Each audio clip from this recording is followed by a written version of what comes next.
Cordial saludo. Capítulo 6 del libro Ética para Amador. Aparece Pepito Grillo. ¿Sabes cuál es la única obligación que tenemos en esta vida?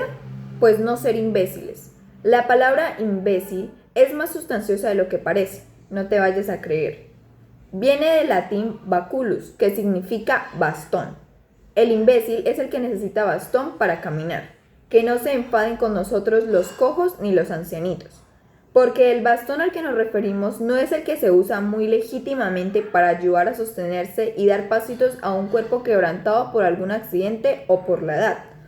El imbécil puede ser todo lo ágil que se quiera y dar brincos como una gacela olímpica. No se trata de eso. Si el imbécil cojea, no es de los pies, sino del ánimo. Es su espíritu el debilucho y cojitranco, aunque su cuerpo pegue unas volteretas de órdago. Hay imbéciles de varios modelos a elegir. A. El que cree que no quiere nada. El que dice que todo le da igual. El que vive en un perpetuo bostezo o en una siesta permanente aunque tenga los ojos abiertos y no ronque. B. El que cree que lo quiere todo. Lo primero que se le presenta y lo contrario de lo que se le presenta. Marcharse y quedarse. Bailar y estar sentado. Masticar ajos y dar besos sublimes. Todo a la vez. C.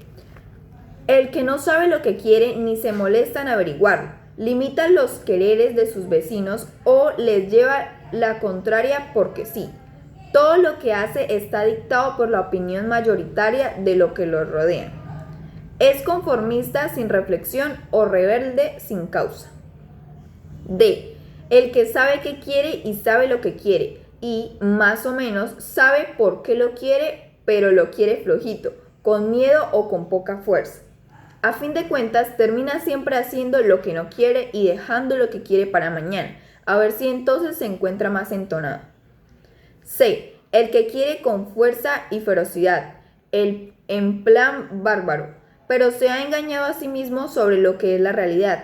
Se despista enormemente y termina confundiendo la buena vida con aquello que va a hacerle polvo.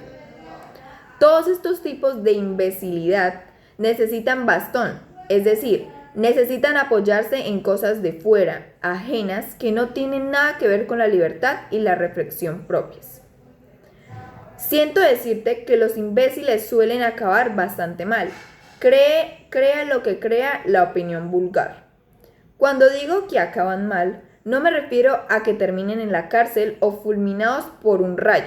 Eso solo puede pasar en las películas, sino que te aviso de que suelen fastidiarse a sí mismos y nunca logran vivir la buena vida.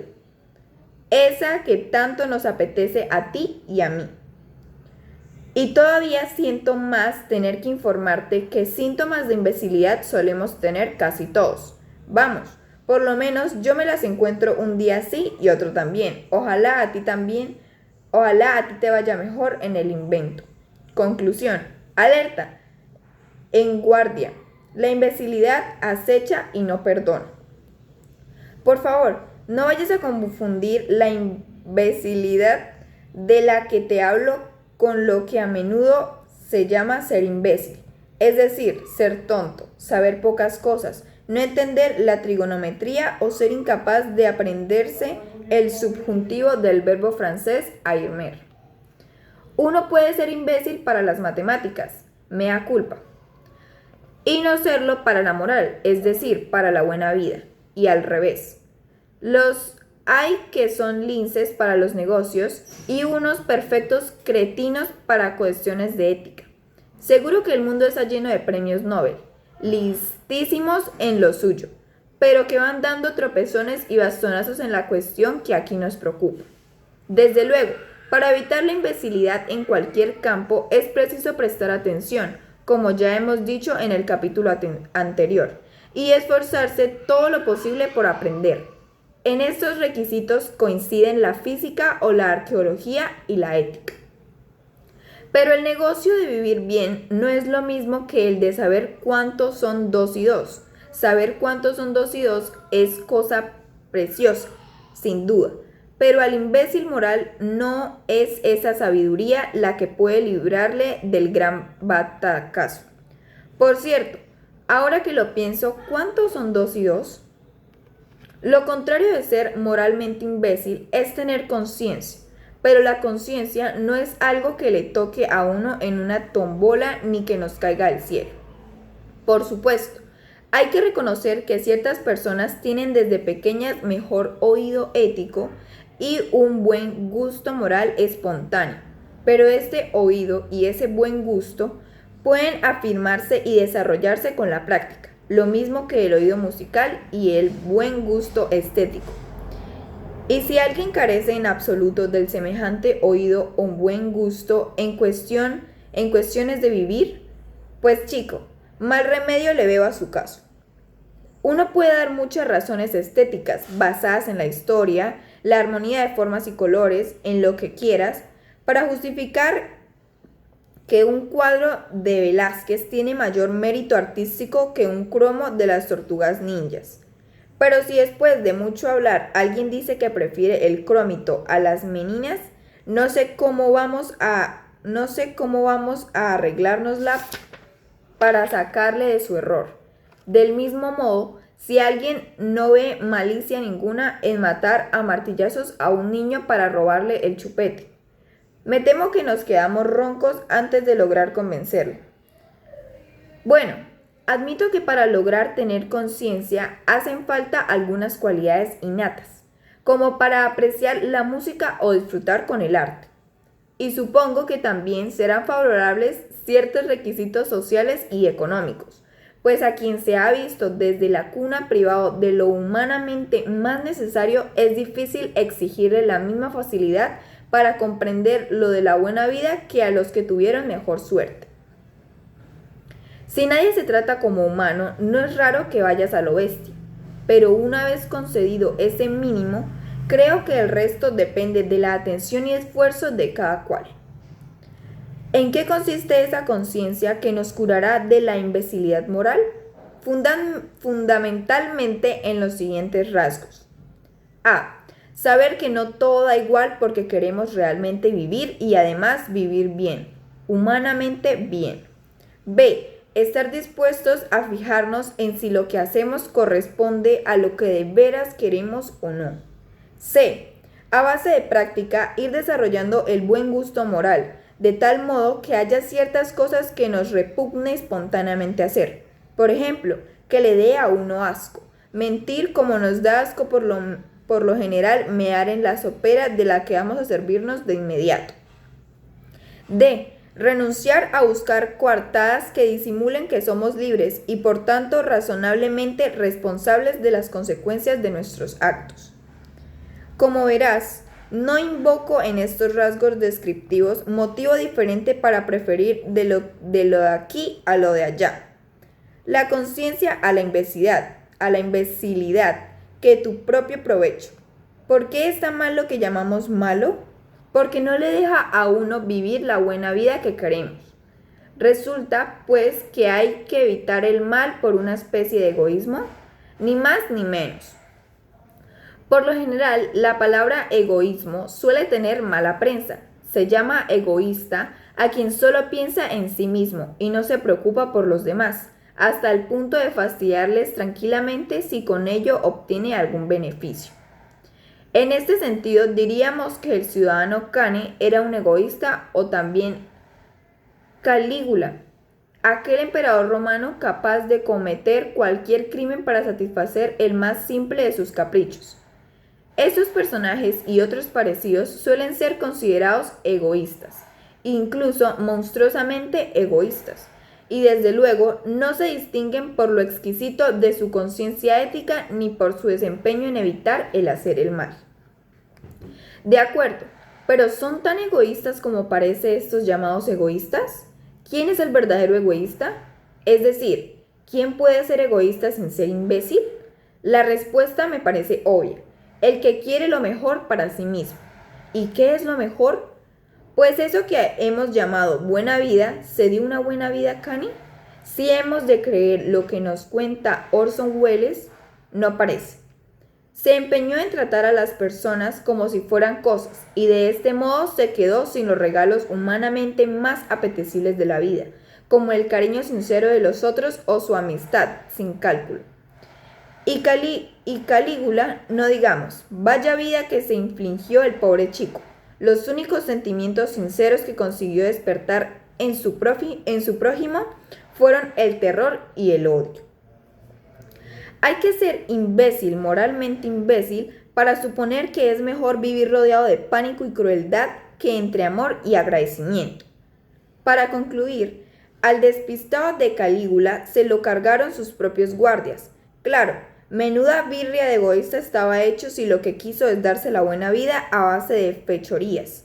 Si hubiera pensado de veras en sí mismo, es decir, si hubiese tenido conciencia, se habría dado cuenta de que los humanos necesitamos para vivir bien algo que solo los otros humanos pueden darnos, si nos lo ganamos, pero que es imposible de robar por la fuerza o los regaños. Cuando se roba, ese algo, respeto, amistad o amor, pierde todo su buen gusto y a la larga se convierte en veneno. Los egoístas del tipo Cane o Calígula se parecen a esos concursantes de televisión que quieren conseguir el premio mayor pero se equivocan y piden que no vale nada. Solo deberíamos llamar egoísta consecuente al que sabe de verdad lo que le conviene para vivir bien y se esfuerza por conseguirlo. El que se harta de todo lo que sienta mal, odio, caprichos criminales, lentejas compradas a precio de lágrimas, etc. En el fondo quisiera ser egoísta, pero no sabe. Pertenece al premio de los imbéciles y habría que recetarle un poco de conciencia para que se amase mejor a sí mismo. Porque el pobrecillo, aunque sea un pobrecillo millonario o un pobrecillo emperador, cree que se ama a sí mismo, pero se fija tan poco en lo que de veras le conviene que termina portándose como si fuese su peor enemigo. Así lo reconoce un célebre villano de la literatura universal, el Ricardo III de Shakespeare, en la tragedia de ese mismo título. Para llegar a convertirse en rey, el conde de Gloucester, que finalmente será coronado como Ricardo III, elimina a todos los parientes varones que se interponen entre el trono y él, incluyendo hasta niños. Gloucester ha nacido muy listo, pero contrahecho, lo que ha sido un constante sufrimiento para su amor propio. Supone que el poder real compensará en cierto modo su joroba y su pierna renja, logrando así inspirar el respeto que no consigue por medio de su aspecto físico. En el fondo, Gloucester quiere ser amado, se siente aislado por su malformación y cree que el afecto puede imponerse a los demás, a la fuerza por medio del poder. Fracasa, claro está, consigue el trono, pero no inspira a nadie cariño sino horror y después odio. Y lo peor de todo es que él mismo, que había cometido todos sus crímenes por amor propio desesperado, siente ahora horror y odio por sí mismo. No solo no ha ganado ningún nuevo amigo, sino que ha perdido el único amor que creía seguro. Es entonces cuando pronuncia el espantoso y profético diagnóstico de su caso clínico. Me lanzaré con negra desesperación contra mi alma y acabaré convertido en enemigo de mí mismo. ¿Por qué termina Gloucester vuelto un enemigo de sí mismo? ¿Acaso no ha conseguido lo que quería, el trono? Sí, pero al precio de estropear su verdadera posibilidad de ser amado y respetado por el resto de sus compañeros humanos. Un trono no concede automáticamente ni amor ni respeto verdadero, solo garantiza adulación, temor y servilismo, sobre todo cuando se consigue por medio de fechorías, como en el caso de Ricardo III.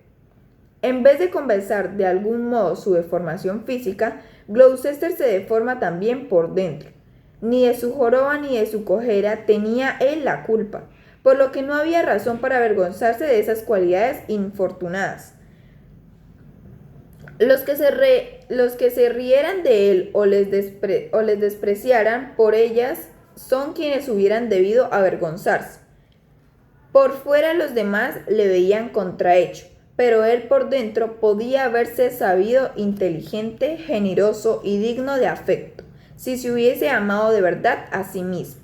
debería haber intentado exteriorizar por medio de su conducta ese interior limpio y recto, su verdadero yo. Por el contrario, sus crímenes le convierten ante sus propios ojos, cuando se mira a sí mismo por dentro, allí donde nadie más que él es testigo, en un monstruo más repugnante que cualquier contrahecho físico. ¿Por qué? Porque de sus jorobas y cojeres morales es él mismo responsable, a diferencia de las otras que eran haceres de la naturaleza. La corona manchada de traición y de sangre no le hace más amable, ni mucho menos, ahora se sabe, menos digno de amor que nunca, y ni él mismo se quiere ya. ¿Llamaremos egoísta a alguien que se hace tanta pupa a sí mismo? En el párrafo anterior he utilizado unas palabras severas que quizá no se te hayan escapado. Si se te han escapado, mala suerte. Palabras como culpa o responsable. Suenan a lo que habitualmente se relaciona con la conciencia, ¿no? Lo de Pepito Grillo y demás. No me ha faltado más que mencionar el más feo de esos títulos, remordimiento. Sin duda, lo que amarga la existencia a Gloucester y no le deja disfrutar de su trono ni de su poder son ante todo los remordimientos de su conciencia. Y ahora yo te pregunto, ¿sabes de dónde vienen los remordimientos? En algunos casos, me dirás, son reflejos íntimos del miedo que sentimos ante el castigo que puede merecer, en este mundo o en otros después de la muerte, si es que lo hay. Nuestro mal comportamiento, pero supongamos que Gloucester no tiene miedo a la venganza justiciera de los hombres y no cree que haya ningún Dios dispuesto a condenarle al fuego eterno por sus fechorías. Y, sin embargo, sigue desazonado por los remordimientos. Fíjate, uno puede lamentar haber obrado mal, aunque esté razonablemente seguro de que nada ni nadie va a tomar represalias contra él. Y es que el actuar mal y darnos cuenta de ello, comprendemos que ya estamos siendo castigados, que no hemos estropeado a nosotros mismos. Poco o mucho, voluntariamente, no hay peor castigo que darse cuenta de que uno está boicoteando con sus actos lo que en realidad quiere ser. ¿De dónde vienen los remordimientos? Para mí está muy claro, de nuestra libertad. Si no fuésemos libres, no podríamos sentirnos culpables, ni orgullosos, claro, de nada, y evitaríamos los remordimientos. Por eso, cuando sabemos que hemos hecho algo vergonzoso, procuramos asegurar que no tuvimos otro remedio que obrar así, que no pudimos elegir. Yo cumplí órdenes de mis superiores. Vi que todo el mundo hacía lo mismo. Perdí la cabeza. Es más fuerte que yo. No me di cuenta de lo que hacía, etc. Del mismo modo, el niño pequeño, cuando se cae al suelo y se rompe el tarro de mermelada que intentaba coger de lo alto de la estantería, grita lloroso: «Yo no he sido». Lo grita precisamente porque sabe que ha sido él. Si no fuera así, ni se molestaría en decir nada, y quizá hasta se riese y todo. En cambio, si ha dibujado algo muy bonito, enseguida proclamará: «Lo he hecho yo solito, nadie me ha ayudado». Del mismo modo, ya mayores, queremos siempre ser libres para atribuirnos el mérito de lo que logramos, pero preferimos confesarnos esclavos de las circunstancias, cuando nuestros actos no son precisamente gloriosos. Despachemos con viento fresco al pelmazo de Pepito Grillo. La verdad es que me ha resultado siempre tan poco simpático como aquel otro insecto detestable, la hormiga de la fábula que dejé a la locuela cigarra sin comida ni cobijo en invierno solo para darle una lección, la muy grosera. De lo que se trata es de tomarse en serio la libertad, o sea, de ser responsable. Y lo serio de la libertad es que tiene efectos indables, que no se pueden borrar a conveniencia una vez producidos. Soy libre de comerme o no comerme el pastel que tengo delante, pero una vez que me lo he comido ya no soy libre de tenerlo delante o no. Te pongo otro ejemplo. Este de Aristóteles, ya sabes, aquel viejo griego del barco en la tormenta. Si tengo una piedra en la mano, soy libre de conservarla o de tirarla, pero si lo tiro a lo lejos ya no puedo ordenarle que vuelva para seguir teniéndola en la mano. Y si con ella le parto la crisma a alguien, pues tú me dirás. Lo serio de la libertad es que cada acto libre que hago limita mis posibilidades al elegir y realizar una de ellas.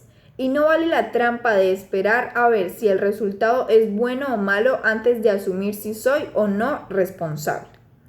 Quizá pueda engañar al observador de fuera, como pretende el niño que dice yo no he sido, pero a mí mismo nunca me puede engañar del todo. Pregúntaselo a Gloucester o a Pinocho.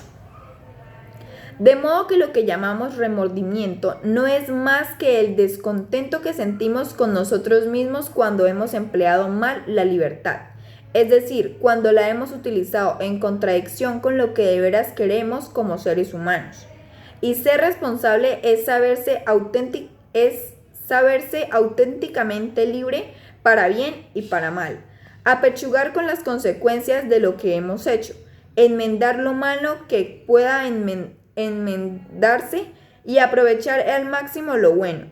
A diferencia del niño malcriado y cobarde, el responsable siempre está dispuesto a responder de sus actos sí, he sido yo. El mundo que nos rodea, si te fijas, está lleno de ofrecimiento para descargar al sujeto el peso de su responsabilidad. La culpa de lo malo que sucede parece ser las circunstancias de la sociedad en la que vivimos, del sistema capitalista, del carácter que tengo, es que yo soy así, de que no me educaron bien o me mimaron demasiado, de los anuncios de la tele, de las tentaciones que se ofrecen en los escaparates, de los ejemplos irresistibles y perniciosos. Acabo de usar la palabra clave de estas justificaciones, irresistible. Todos los que quieren dimitir de su responsabilidad creen en lo irresistible, aquello que avasalla sin remedio, sea propaganda, droga, apetito, soborno, amenaza, forma de ser, lo que salte. En cuanto aparece lo irresistible, ¡zas!, deja uno de ser libre y se convierte en marioneta, a la que no se le deben pedir cuentas. Los partidarios del autoritarismo creen firmemente en lo irresistible y sostienen que es necesario prohibir todo lo que puede resultar abayazador. Una vez que la policía haya acabado con todas las tentaciones, ya no habrá más delitos ni pecados. Tampoco habrá ya libertad, claro, pero el que algo quiere, algo le cuesta. Además, qué gran alivio saber que si todavía queda por ahí alguna tentación suelta, la responsabilidad de lo que pase es de quien no la prohibió a tiempo y no de quien cae en ella. Y si te dijera que lo irresistible no es más que una superstición inventada por los que le tienen miedo a la libertad, que todas las instituciones y teorías que nos ofrecen disculpas para la responsabilidad no nos quieren ver más contentos, sino sabernos más esclavos? Que quien espera a que todo el mundo sea como es debido para empezar a portarse él mismo como es debido, ha nacido para mentecato, para bribón o para las dos cosas que también suele pasar. Que por muchas prohibiciones que se nos impongan y muchos policías que nos vigilen, siempre podremos obrar mal, es decir, contra nosotros mismos si queremos. Pues te lo digo con toda la convicción del mundo. Un gran poeta y narrador argentino, Jorge Luis Borges, hace al principio de uno de sus cuentos la siguiente reflexión sobre el cierto antepasado suyo. Le tocaron, como a todos los hombres, malos tiempos en que vivir. En efecto, nadie ha vivido nunca en tiempos completamente favorables, en los que resulte sencillo ser hombre y llevar una buena vida. Siempre ha habido violencia, rapiña, cobardía, imbecilidad moral y de la otra. Mentiras aceptadas como verdades porque son agradables de oír. A nadie se le regala la buena vida humana, ni nadie consigue lo conveniente para él sin coraje y sin esfuerzo. Por eso virtud deriva etimológicamente de vir, la fuerza viril del guerrero que se impone en el combate contra la mayoría. ¿Te parece un auténtico fastidio? Pues pide el libro de reclamaciones. Lo único que puede garantizarse es que nunca se ha vivido en jauja y que la decisión de vivir bien la tiene que tomar cada cual respecto a sí mismo, día a día, sin esperar a que la estadística le sea favorable o el resto del universo se lo pida por favor. El meollo de la responsabilidad, por si te interesa saberlo, no consiste simplemente en tener la gallardía o la honradez de asumir las propias meteduras de pata sin buscar excusas o derecha e izquierda. El tipo responsable es consciente de lo real de su libertad y empleo real en doble sentido de auténtico o verdadero, pero también de propio de un rey, el que toma decisiones sin que nadie por encima suyo le dé órdenes. Responsabilidad en saber que cada uno de mis actos me va construyendo, me va definiendo, me va inventando. Al elegir lo que quiero hacer, voy transformándome poco a poco. Todas mis decisiones dejan huella en mí mismo antes de dejarla en el mundo que me rodea. Y claro, una vez empleada mi libertad en irme haciendo un rostro, ya no puedo quejarme o asustarme de lo que veo en el espejo cuando me miro. Si obro bien, cada vez me será más difícil obrar mal, y al revés, por desgracia. Por eso lo ideal es ir cogiendo el vicio de vivir bien. Cuando al protagonista de la película del oeste le dan la oportunidad de que dispare el villano por la espalda y él dice, yo no puedo hacer eso, todos entendemos lo que quiere decir. Disparar, lo que se dice disparar, sí que podría, pero no tiene semejante costumbre. Por algo él es bueno, por algo él es el bueno de la historia. Quiere seguir siendo fiel al tipo que ha elegido ser, al tipo que se ha fabricado libremente desde tiempo atrás.